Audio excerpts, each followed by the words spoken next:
Hi, I'm Cecilia of Bitch on the Rise. And I'm Teresa of Joyberry Studios. And we're two sisters who love crafting. We wanted to find a fun way to document our makes and things that we're passionate about. This podcast is just a chill hangout for anyone who loves making stuff, whether it's sewing, knitting, baking, or just getting crafty. We don't take ourselves too seriously, and we're all about tackling new projects and learning new skills. We don't focus on perfect, we focus on making it anyways and having fun along the way. It's like a creative catch-up with friends who relate to the joy of being creative. Just crafty chats, cozy vibes, no pressure. Welcome to our podcast, Make It Anyways.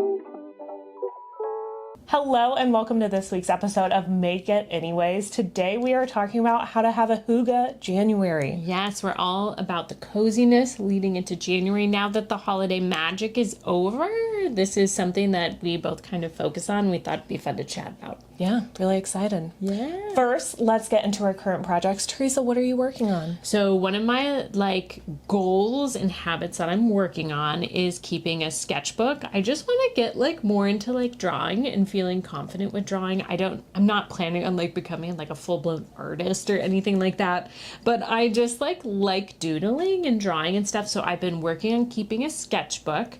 And then also one thing that I'm really trying to do is decrease my fabric stash. I have a lot of scraps. I refuse to let go of any fabric. So I want to put together a scrappy quilt. I thought that would be fun. But I'm just nervous that the colors aren't coordinating and stuff like that. Who cares? Who cares? I'm just gonna dive forward because I know once I start the project, it'll just be fun and I'll be glad that I started. I also think once you start making something like that, naturally what you pick out for fabric kind of all has a similar theme and vibe to it. So even if you think it's not gonna match, I think it still is gonna match more than you expect. I kind of broke up my fabric, my scrap piles into two different piles. I have a lot of florally fabric, which is cute, a lot of rifled paper co. And I think that would be really cute as one quilt. And then the other kind of stash that I have is a lot of geometric patterns or kid patterns, more whimsical, cute things like that. Forgot you had kids. Yeah. That really throws a wrench in it, maybe. Yeah, since it doesn't all necessarily kind of fall into the same theme for the fabric. So I'm just going to throw it together, see what happens. Make it anyways. I'm nervous about it, but I'm just going to keep making momentum forward. All right, Cecilia, what's your current project? So I just finished one of my big projects that I had been working on for a long time, my partner's scarf that I've been talking about literally since the beginning of this podcast. Yes. It was 3 skeins of yarn. It was a lot of yarn. It was just a lot. I didn't work on it pretty consistently. I'd pick it up for a couple weeks and then put it down for a couple weeks. So I started it early-ish enough to get it done. I gave it to him on the 2nd, so, close enough. So I finished that. That felt really great to start 2026 finishing a project. But now I am going to knit my hibernal sock. Okay. I knit your one. Second one. Yeah, I knit one of the two, so now I need to knit the second one. Okay, well, you're on track to finish 1 pair of socks per season, and that used to be my goal. Yeah, I really am. And honestly, I think the second sock is going to go a lot faster because with the first one, I really picked up momentum towards the end. So once you kind of understand the pattern and how it flows, and you don't need to count and pay attention as much, it goes so much faster. It really does. And that's exactly what happened in the end. So that was nice. And I don't know, just getting the flow back into knitting. Yeah, I love it. I'm wearing my hibernals right now. Yes, you are. I love my hibernals. They're so cute. Oh my gosh. So fun. And I'm finishing up a couple sewing projects. So, good. You'll have to share on Instagram. Yes, I will. Absolutely. I will, if we ever finish them. One's a toile that I'm hoping to make a wearable toile. So, we'll just even see if that happens. Okay. Well, keep us posted. I will. Keep no us promises. Posted. So for today's fun question, since we're talking all about hygge, I thought we would kind of maybe just talk about candles for a moment. Love candles. Cecilia, are you a candle person? I am. I am a candle person, I think. I would like to be more of a candle person, but I don't own that many. I own a lot of heavily scented candles, and I think I'm realizing that maybe I'm not someone who loves a heavily scented candle. any sort of scent. Like I have a butter, what is it? Like a sugar cookie scented one. I cannot do the baking ones. Even not lit, it still smells the whole room up, which is better. I don't mind it as much, but Yeah, I am just not into like fake scents. I used to not do any candle at all. When we moved into our house, the home inspector said like he could always tell the families who burned candles in their house because their air quality was so bad. And also, I didn't know that. yeah, you should definitely be aware of that. So for a while I didn't burn any candles, and then this holiday season I finally got like an essential oil holiday candle because I used to like love the holiday scents for candles. Oh, me too. So I just like dove in, and I feel like the essential oil is the perfect amount of scent for me. Yeah, like not too much. Yeah, some of them can be like overly scented, which is just irritating, but Yes. or like activates my asthma, you know? But Yeah. Oh, one thing that I do with my family in the colder, like darker months, we always light a candle at dinner. And it's so fun. And our kids, we bring them to the local farmers market, and there's this one vendor who sells like honey, but they always have these fun beeswax candles, and they're in fun shapes. There's like mushrooms and squirrels, and they put out like Santas and Oh, how eggs for fun. Easter. There's always seasonal ones and just like fun shapes in general. So we love lighting a candle at dinner, and that's something that like we all look forward to. I love that so much. If I didn't eat dinner alone most nights, I think I would really get into. Yes. And on my blog, Joyberry Studios, I also have a tutorial about how to make your own like poured beeswax candles, and those are really fun. I've taken like those old, like an old wee jar, those yogurt glass jars, yeah. and I even like Mod Podged some pressed flowers on the outside, so and then did like a little cute. candle on the inside. It's so cute. That is very cute. I need to get into candle making, maybe. Maybe. Add another craft to the I've list. always wanted to do like the dipped candles. Oh, those look like so much fun. I think those would be a lot of fun. One day, maybe. Yes. One day. One day. All right. Shall we dive into hygge? Let's dive into hygge. Teresa, guide us through what is hygge. What is hygge? I feel like hygge became popular like a few years ago. Was it pandemic or before then? I thought it was like right after the pandemic, but honestly, I don't know. Who knows? Anyways, Time flies. hygge is a Danish word, and it is essentially, it's really hard to translate, but it's like the feeling of coziness. They even say like hygge, you don't spell it, you feel it. So I think that's cute, but it's mainly focused on like atmosphere and feeling. So it has a lot to do Your with, environment? yes. Okay. Like candles, lighting, sweets, having like good coffee and tea, hot drinks. It's vibes. It's vibes. It's good vibes. That's what hygge is, I think. Yes. And it's all just, I kind of feel like it's like really settling into winter, and like quintessential hygge is like what you would think is like your perfect winter night. Oh, Yes. I love curating my perfect winter night. So And we thought this would be fun to do for a January podcast, just because it's so dark outside. It's cold, so a lot of us aren't spending as much time outside. I also feel like after, the holidays are such a high, you're so busy, you're spending time with so many people. And then as soon as those are over, you kind of are like, okay, now I'm all alone, not doing anything fun.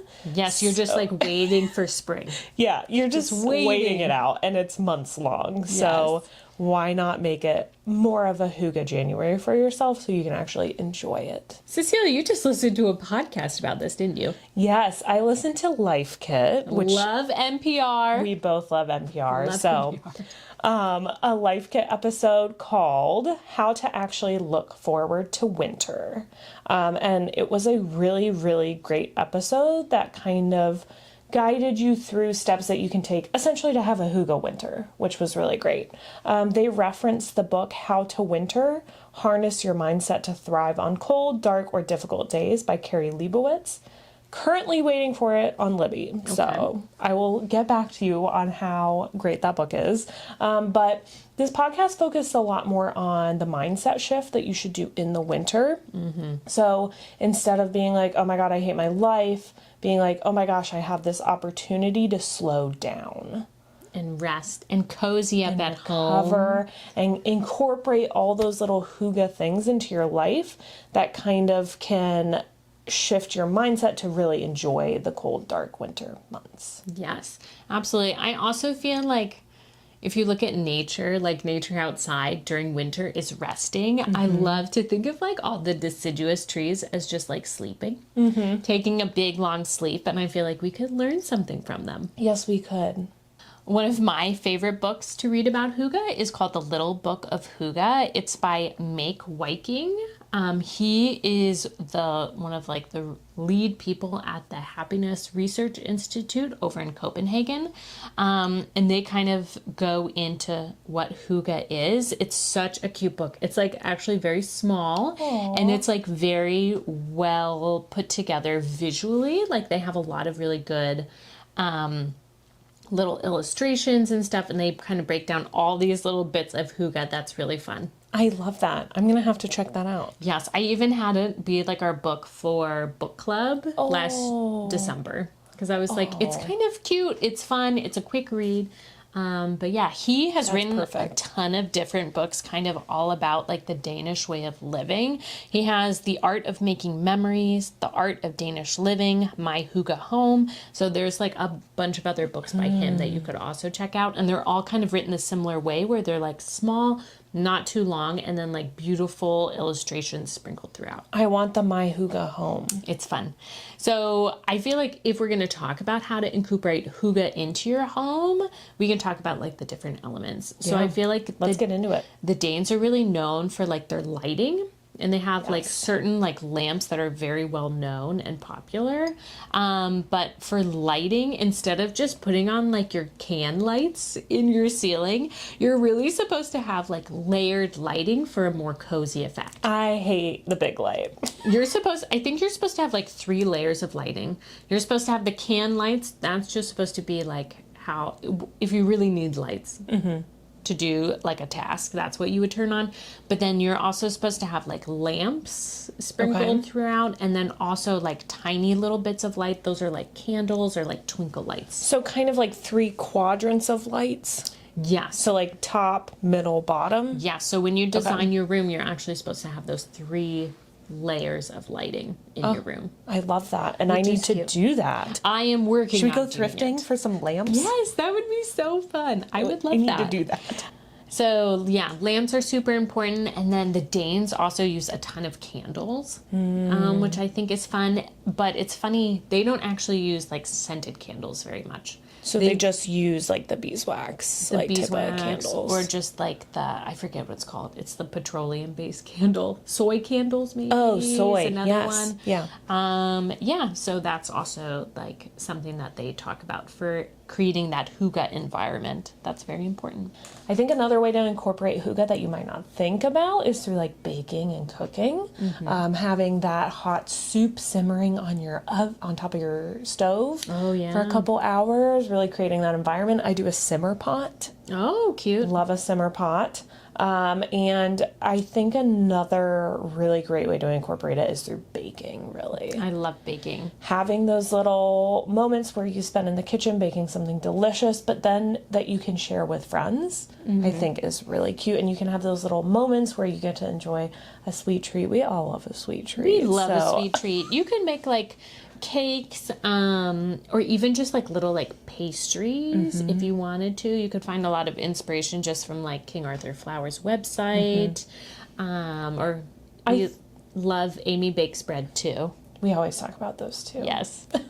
I think baking is also a great way to like get kiddos involved into like the hygge spirit. So absolutely. Yeah, a great option. So food is another big thing when it comes to hygge. Also, I feel like what you're wearing is also important. So like, important. Hygge would be like nice, cozy, wool thick sweaters and like big wool socks and just like cozy pants. What you're wearing is cozy and comfortable.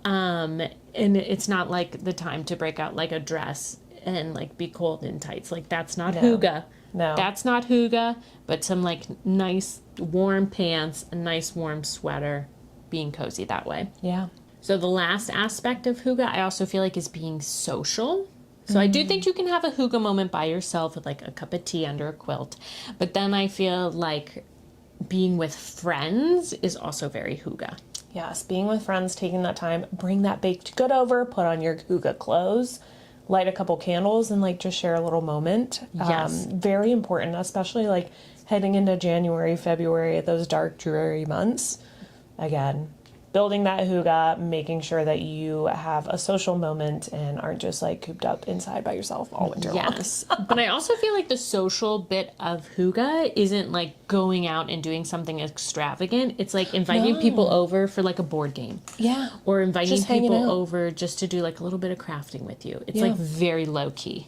Low key stuff that is comfy cozy. Absolutely. So one thing that I think is interesting to talk about is like this term hygge is always thrown around in January, but you can have hygge during the summer. I think dare I say, feel hygge more during the summer, during the fall than I do during the winter. So that's why I'm really happy that we're doing this episode, because I can really like be cognizant of the things that I can do in my life to make January, February more hygge. Yes. So it's interesting, like, whenever you say the word hygge, it's like, I feel like really leaning into like relaxing and enjoying the particular season. The vibes. Again, back to the vibes. It's all about vibes. But like hygge in summer would be essentially just like going to the farmer's market in the morning, strolling the farmer's A market. little bonfire, a little cookout, you know, a little August cookout. cookout. Yes. July 4th and like what you do on July 4th. I feel like that is like peak summer. Or Yes. Labor Day is another good one. Yes, like cookouts with friends in the backyard, having a bonfire, putting Going up like to the pool. twinkle lights and stuff like that. Yeah, that is all like very much like hygge and how you could have hygge during another season. I think during the fall, it's like that backyard bonfire. It's like the leaves crunching beneath your feet. Yes. Going on that walk with all the leaves changing colors, those kinds of vibes. Exactly. So I think, I don't know too much for spring though, you know. I feel like it's just like sitting outside when everything is vibrantly green. Yeah. I always love to take a moment in spring and just think about how like everything is like neon green. It is. It really Like is. when the leaves first come out, oh, that is like my favorite. That is the best. I think we spend a lot of time on our porch in the spring, just like hanging out, looking at everything coming back to life, which is really great. Exactly. All right, so I think we have talked a lot about like what hygge is, but Cecilia, how are you implementing hygge into your life this January? How am I doing it this January? I think this January I am focusing on spending a little bit more time in my bed, Okay, which love seems that. silly. Not You're very much- resting. You're resting. I'm resting. I think I love my bed. Like I spend a lot of, that's where I spend money. I spend money on nice sheets and a nice comforter, and we have like 12 million pillows. So I think really spending that time at the end of the day, cozying up with a cup of tea and a book in my bed, taking a little bit of extra time in the morning on the weekends, to really enjoy, you know, the warmth there, I think is something that I focus on a lot during the winter. I mentioned earlier more lighting. I would like to incorporate more lighting into my home. We do have like color changing like bulbs through an app. So I do utilize those, and I kind of do warmer tones during the winter. But something that I've been focusing on before I get all these lights that I would love to have in my house, incorporating the natural daylight during the day. So as soon as I get up in the morning, I'm opening all my curtains, all my blinds to let in all the natural light as much as possible. And then as soon as it gets dark, I'm shutting all of my curtains to kind of, you know, help with heat retention in my house. But also shutting all my curtains and turning on those mood lighting to really, you know, fit the vibe. I also love like to really lean into the seasons. I feel like winter is a darker month, so I like do not like bright lights on at night. Oh God. Like I will really lean into that like mood lighting because it just feels like so unnatural to have too many lights on. If I could, I would be like the Scrooge holding a candle, like walking through my house. You know what I mean? Like that's the vibe that I'm going for with the lighting. Okay. I think another big thing that I am very good at is enjoying the snow and enjoying the cold during the winter. It like snowed earlier this season, and didn't you like not leave your house for days? Yes. It was going to snow, and I was like, okay, it was going to snow like a lot. I think it was like 6 or 8 inches. Yeah, it was a lot of snow. So I was like, you know what? I'm preparing ahead of time. I know it's going to snow, and I'm not leaving my house. Like, I got enough food. I cozied up on the couch, and I just like hung out, and it was amazing. But like me and my partner, I make him go out in the snow. Anytime it's snowing, I'm like, oh my God, we got to go outside. We go on walks when it's snowing. Do you make snow angels or do you just do walks? I should do a snow angel. Yeah. I didn't even think about that. That would be so cute. But yeah, we love the snow. I think it's important to really like enjoy it. I think there's something special when it's snowing. It gets really quiet. Yes. Oh, I love the quiet of snow. Love it so much. I think going out when it's snowing and just like taking a second to like listen to the silence and just appreciate, you know, how cool it is that we have 4 seasons and you get to experience each one of them here in Columbus, at least, is really cool. So I think that is important. I also love to enjoy like a good beverage, a good glass of wine, a good, you know, hot cup of tea, a hot coffee, cozied up with a book. Or Absolutely. cozied up crafting with friends. Yeah. During the winter, all we do is like just cozy up on someone's couch and craft. That's so fun. That's it. It's a good knitting season. Yeah, it is. What about you, Teresa? How are you hyggeing? Yeah, so cozy is a big word for us. I have young kids and we like are always talking about being cozy. So like in the winter or in the fall, we change over all of our sheets to flannel sheets and then those like big pillowy duvets. I love the duvets. Yes, I need like a down insert duvet. That's like where it's at for our family. And whenever we're tucking our kids into bed, we're always like, you're so cozy. You have all your stuffies and your soft sheets. And then like when we wake up, I'm always like, let's find our slippers. Let's get cozy. Oh, do you want to wear a cozy sweatshirt? So like cozy is just like a phrase that we use a lot during this season. And I think it like really helps encourage us to feel more cozy and just to like lean into the season that way. I am trying to add more layered lighting to our house. I feel like it's hard. Let's just say that. It's hard to do the lighting part of this. it's hard. So I'm trying to like thrift lamps. I've Facebook Marketplaced a few because like if you buy some like new lamps, they can be really expensive. They're expensive. I also struggle with just like where to put them because we don't have like a lot of, I don't know. Either. I don't have a lot of surfaces or like the time to like go around and light all of them. I do have one friend that got a bunch of like electric candles and they all belong on one remote. She Velcroed stickied the remote to underneath her coffee table. So at night, she just like pulls out the remote and can click on all the lights. This is a great idea. Isn't that so clever? I actually like that a lot. I love that. And I love that they're on remotes because like if you have to go and like turn on or light individual candles, like you're not going to do more than like 3. That's why I have the IKEA smart lighting system or whatever. Totally worth it. Oh, okay. I don't have any of that. I just pull up my phone and I just turn on all my lights and then I choose the colors. That's so nice. I don't have that at all. That's okay. Yeah, I don't know. A little bit old school. Yeah, you are old school. It's fine. One thing that I'm also trying to do this season is just add more art to my home. I feel like I haven't really put up much art despite living in my house for 6 years now. Wow. I know. So I'm just like really going for it and I'm just going to do it. I'm starting to put up art and I feel like that helps your house feel like more cozy and it gives it kind of more of like a personality. So that's something I'm really focusing on. Are you doing seasonal art or just art? I think I might just do art and then I think I might have a few seasonal pieces sprinkled throughout that I'll like interchange. Love. Yeah. Amazing. So, see how it goes. We also did a ton of Christmas cookies this year and they're all in my freezer. I have like a huge freezer stash of cookies that I just like pull out every single night. And we have like a little cookie feast, which is also like really fun and minimal effort on my part. That sounds amazing. I'm doing no sugar this January, so. Oh my goodness. Yeah. I'm sorry. I know, it's really horrible. I'm only on day 3 and I hate it. Oh my goodness. Well, I'm also going into herbal teas a lot. Herbal teas you could do, Cecilia. Yes, I love tea.